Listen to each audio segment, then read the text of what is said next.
The fire had been raging for nearly 20 minutes before the first responders arrived.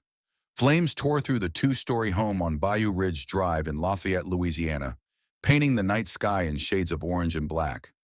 Smoke billowed into the air, thick and suffocating, as the structure began to collapse inward. The intense heat forced firefighters to keep their distance, knowing nothing inside could have survived. Across the street, neighbors stood in shock. Some clutched their chests, others murmured in disbelief. They had seen this house for years, watched birthday balloons tied to its mailbox, seen Christmas lights strung along its porch. Now it was nothing but an inferno of death. Before we dive into this shocking case, take a moment to like, subscribe, and turn on notifications so you never miss a deep dive into the darkest corners of the human mind. Comment your thoughts below, share this video, and stay tuned for more gripping true crime stories, because in this world, the truth is often more unsettling than we can imagine. But on the night of February 14th, 2024, the truth wasn't just strange, it was horrifying. Inside the burning home were 5 bodies. Vincent Boudreau, 46, a respected local contractor. Lorraine Thibodeau, 64, a retired nurse, beloved in the community. 3 children, ages 19, 17, and 15. And the woman who started the fire? She was sitting in the back of a police cruiser, hands cuffed in her lap, uniform streaked with soot and blood. Sergeant Delphine Boudreau. Her breath was steady, her eyes unreadable. She had been a law enforcement officer in Lafayette Parish Sheriff's Office for 15 years, a decorated officer known for her sharp instincts and unwavering dedication. But tonight, she was not the hero. Tonight, she was the monster. Before she became the face of one of Louisiana's most shocking crimes, Sergeant Delphine Boudreau, 41, was a woman of discipline and devotion. She had spent nearly 2 decades married to Vincent Boudreau, a man she believed was her soulmate. They had built a family together, 3 children, now all grown. Their love hadn't faded over time. They still shared date nights, exchanged thoughtful gifts, and never let routine dull their passion. Then after 20 years, Delphine became pregnant again. It was a surprise and unexpected blessing. But what she didn't know was that the child she carried would uncover a secret so vile, so devastating, that it would ignite a rage she could never control. A secret that had been living under her roof for 2 decades. And on Valentine's Day of 2024, it all came crashing down. The house had been quiet that evening. Delphine had worked a long shift, returning home just before 9 p.m. She had planned to spend the rest of the night in bed, wrapped in the comfort of her marriage. Instead, she walked into her bedroom and found her mother and her husband together, in her bed. The sight ripped the air from her lungs, but it was what she learned next that shattered her. Her mother, Lorraine, had been sleeping with Vincent for the past 20 years. And the 3 youngest children, the ones she had believed were her siblings, they weren't. They were her husband's.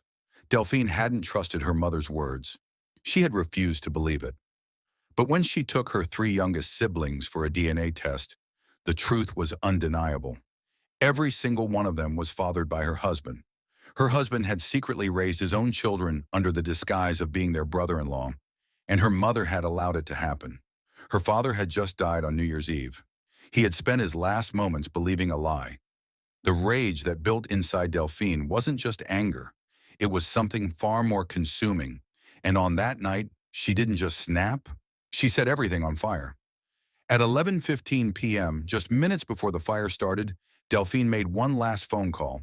She dialed 911, not as an officer, but as a woman broken beyond repair. There's going to be a fire on Bayou Ridge Drive tonight. By the time first responders arrived, the house was already collapsing. Inside, Vincent Boudreau, Lorraine Thibodeau, and their 3 children were trapped. Delphine never tried to help them. She stood outside watching. And when the flames finally died down and their bodies were pulled from the wreckage, she didn't shed a single tear.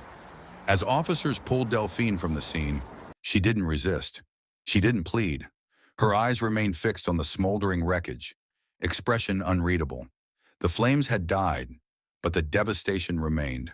Without a word, she stepped into the cruiser, her fate sealed. No longer a sergeant, no longer a wife, no longer a mother, just a murderer. Valentine's Day had always been a special occasion in the Boudreaux household. Even after 20 years of marriage, Delphine and Vincent never let the romance slip away. The day was filled with thoughtful gestures, small notes left on the kitchen counter, a bouquet of deep red roses waiting for her when she returned from her morning patrol, and a promise of a quiet evening together. Vincent had arranged everything. Reservations at their favorite restaurant in downtown Lafayette, a gift wrapped in silver paper placed on their bed, and a whispered reminder before she left for work that morning. The past few weeks had been an emotional whirlwind.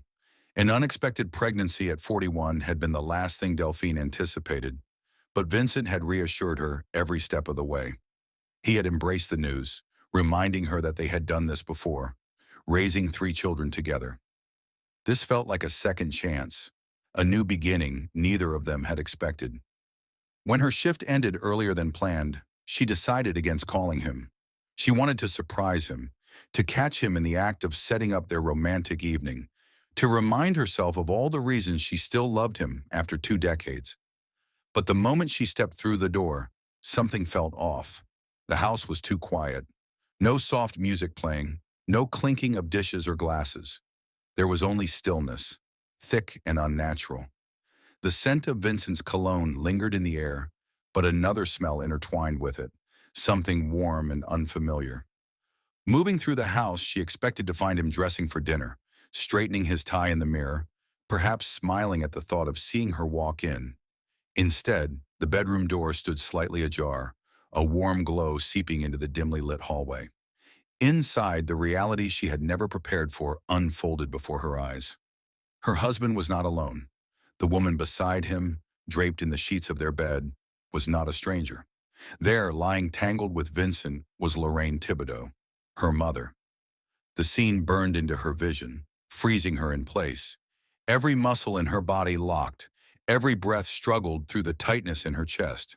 For a moment, the brain refused to comprehend what the eyes could see. It was impossible, unthinkable. Yet there they were. Time stretched endlessly, trapping her in a silence more deafening than any siren. They hadn't even noticed her standing there, rooted to the spot, unable to move or make a sound. The weight of betrayal pressed down on Delphine, suffocating her in a way she had never known before. Days passed in a haze of grief and disbelief. Every time she closed her eyes, she saw them. Her mother and husband tangled in the sheets of her bed, her mother's voice echoing in her ears. "It's been 20 years, Delphine. You just never knew."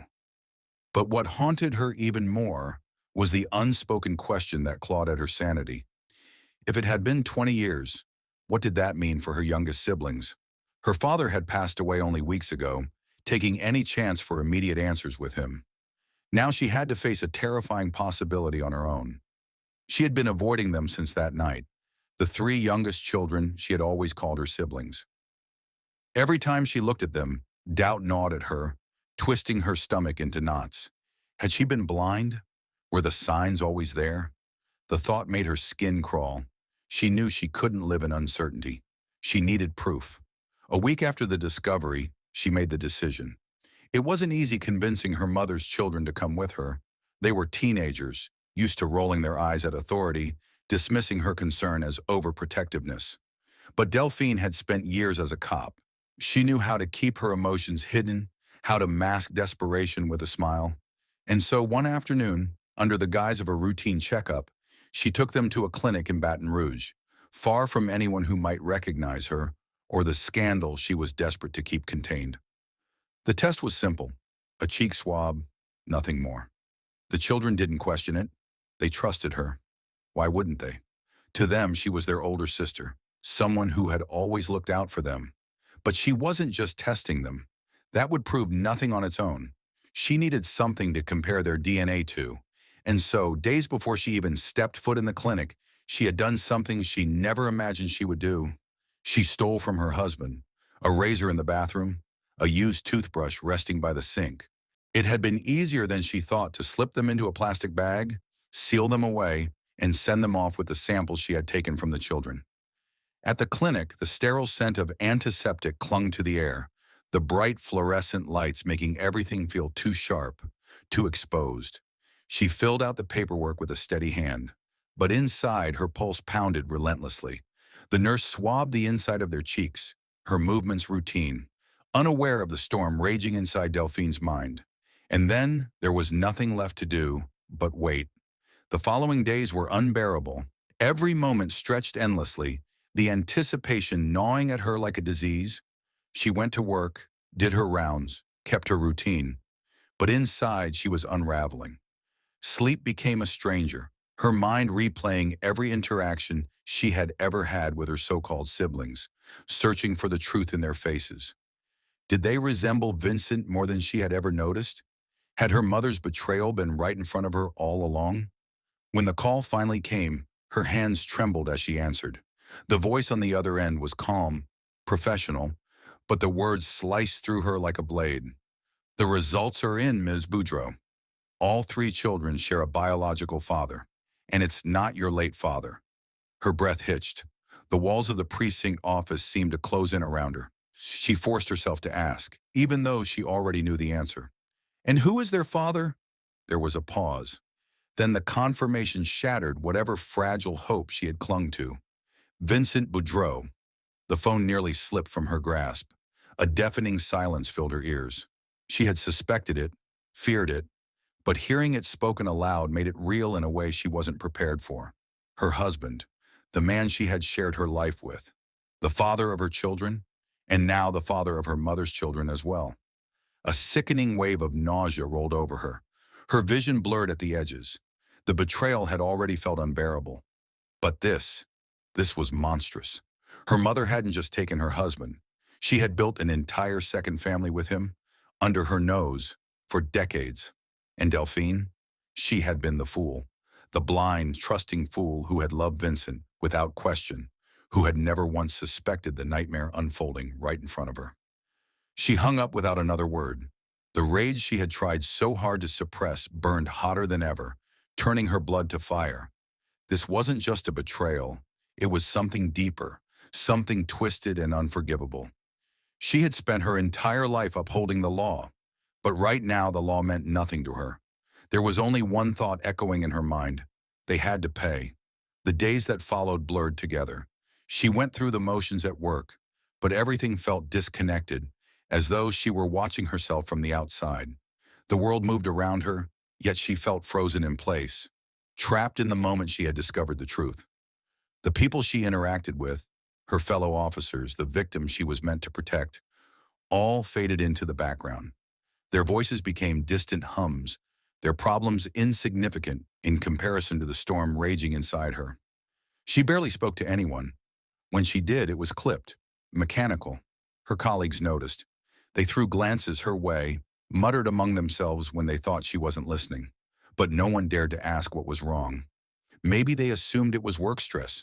Maybe they figured she would snap out of it. They had no idea that every second she spent breathing felt like suffocation.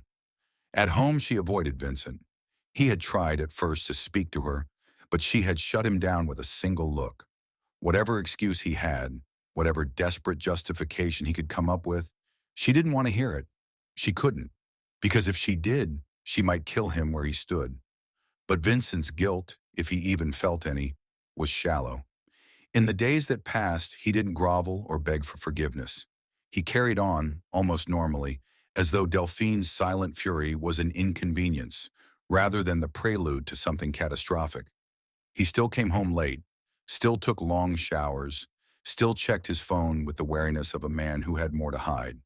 And worst of all, he still slept in their bed. As if what he had done was just another hurdle in their marriage, something time would eventually smooth over. Her mother was no different.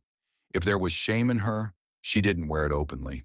There were no apologies, no desperate attempts to fix what had been shattered beyond repair. Instead, she moved carefully, as though waiting for the storm to pass, as if assuming Delphine would eventually accept the impossible. She had raised Delphine, knew her well, knew her temper, knew the slow way her anger built before it struck. And yet she underestimated just how far it would go this time. Delphine barely ate. Sleep was impossible. Every time she closed her eyes, she saw them. The moment in the bedroom played on repeat, burned into her skull like a scene from a horror film she couldn't escape. She would wake up gasping, drenched in sweat, her heart racing so hard it hurt. And then she would sit in the dark, staring at the walls, her mind spiraling deeper into the abyss. The rage had taken root in her chest, coiled tightly around her ribs, pressing down with each passing hour. It wasn't the kind of anger that burned out quickly. It was slow, smoldering, feeding off every memory, every lie, every touch she had once believed to be real. It consumed her, reshaped her, left her unrecognizable even to herself. One night, she found herself sitting in her patrol car outside the house. She wasn't sure how she had ended up there. She had driven without thinking, her hands gripping the wheel so tightly that her knuckles ached. Through the windshield, she watched the house, her sanctuary, now nothing more than a crime scene in her mind. Inside, Vincent was probably asleep, or maybe he was awake, lying beside her mother, whispering the same sweet nothings he had once whispered to her. The thought made her stomach twist violently. A sickening wave of nausea rolled over her. Her vision blurred at the edges. The betrayal had already felt unbearable. But this was monstrous. Her mother hadn't just taken her husband. She had built an entire second family with him, under her nose for decades. And Delphine, she had been the fool. The blind, trusting fool who had loved Vincent without question, who had never once suspected the nightmare unfolding right in front of her. She hung up without another word. The rage she had tried so hard to suppress burned hotter than ever, turning her blood to fire. This wasn't just a betrayal. It was something deeper, something twisted and unforgivable. She had spent her entire life upholding the law, but right now the law meant nothing to her. There was only one thought echoing in her mind. They had to pay.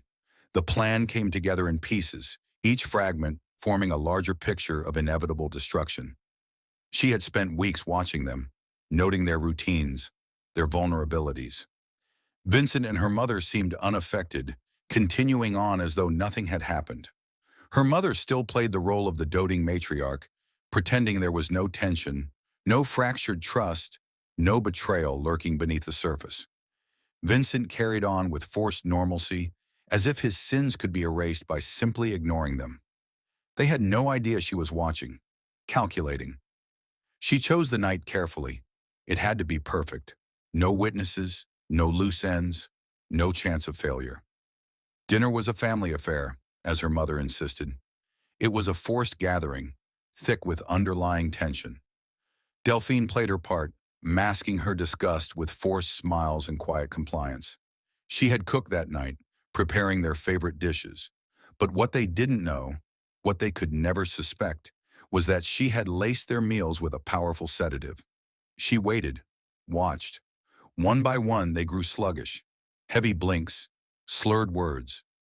Then one by one, they retired to their rooms, unaware they were walking toward their desks.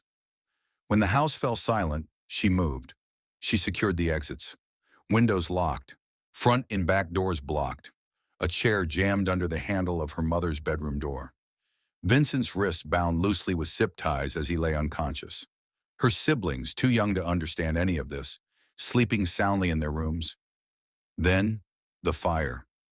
She didn't douse them directly. She wasn't careless. Instead, she set flames in the most effective places. The living room rug, soaked in alcohol, the curtains trailing onto the wooden floor, a gasoline trail leading to the kitchen, where a final match would ensure a blaze too powerful to escape. As the flames licked at the walls, swallowing everything in their path, she stepped outside, watching, listening, waiting. Smoke curled into the sky, thick and black. Heat pressed against her skin, but she didn't move. Not until she heard the first faint sounds of stirring inside. Not until the first muffled coughs, the first confused movements. By then it was too late. Neighbors noticed too late. By the time anyone reacted, the house was fully engulfed, fire eating through wood and walls like a living, breathing beast. She stayed, standing among the panicked crowd, face twisted in horror just like everyone else. A tragic accident, a devastating fire, a grieving widow. No one knew the truth. Not yet. The fire was initially ruled an accident. Electrical failure, they suspected. A tragic, devastating loss. But then the autopsies came back. Despite the extensive burns, traces of sedatives were found in their systems. The victims had been unconscious or barely responsive when the fire started. That alone was suspicious, but what sealed it was the forensic evidence. The locks, the barricades, the unmistakable presence of accelerants in key locations. This was no accident. This was deliberate. The fire investigators reconstructed the scene meticulously. The fire's point of origin, the speed at which it spread, and the burn patterns all pointed to a controlled blaze, fueled by something other than just household items. Accelerants had been poured in critical areas, near exits, along the baseboards in the hallways that led to the bedrooms. Someone had wanted to make sure no one made it out alive. The medical examiners worked to identify the remains. Though charred beyond recognition, the bodies told their own stories. The lack of soot in their airways was the biggest revelation. They hadn't been breathing when the flames consumed them. Smoke inhalation should have been the primary cause of death in a fire, yet none of them had taken a single struggling breath through the smoke. They had already been unconscious, or dead, before the flames reached them. Then there were the security cameras. Delphine had been careful. She had made sure nothing in her own home was recorded, but she hadn't accounted for the neighbors. A doorbell camera from across the street captured her standing outside, arms crossed, watching as the flames devoured her home. She hadn't screamed for help. She hadn't called 911 in panic. She hadn't tried to run inside. She had just stood there, watching. A few houses down, another neighbor had seen her hours before, going in and out of the house carrying small containers. They hadn't thought much of it at the time. Maybe she was cleaning. Maybe she was moving something. But now it painted a different picture. Investigators started piecing together her movements that night. Her alibi crumbled instantly. She had told police she had been asleep and only woke when the fire was already too intense to do anything. But the footage showed her outside long before the first signs of smoke appeared. Then came the biggest discovery: the receipts. A search of her car turned up crumpled receipts for a hardware store, gasoline canisters, zip ties, heavy-duty padlocks. Items that had no place in a home unless you were planning something destructive. The final nail in the coffin was the prescription bottle found in her trash. A sedative, one she had refilled just days before the fire. Delphine's story was unraveling fast. The fire was just the beginning. What followed was a slow, methodical unraveling of the truth, one piece at a time. For weeks, investigators combed through the ruins of what was once a family home, sifting through ash and debris for anything that could tell them more. The forensic reports had already shattered the illusion of an accident, but now they needed proof beyond any doubt. And then they found it. Among the charred remains, Vincent's body showed signs of restraint, deep bruises around his wrists, a detail missed at first because of the extent of the burns. Her mother's remains, too, had fractures in the bones of her fingers, almost as if she had fought against something before the fire consumed her. The final piece? A gas canister, partially melted, tucked near the remains of the front door. A place that made no sense for a household item, a place that only made sense if someone had deliberately placed it there to block an exit. It was enough. The police moved in. When they arrested Delphine, she didn't put up a fight. She sat there still, as though she had been expecting them. The moment the cuffs clicked around her wrists, the officers waited for some kind of reaction. Panic, tears, denial, something.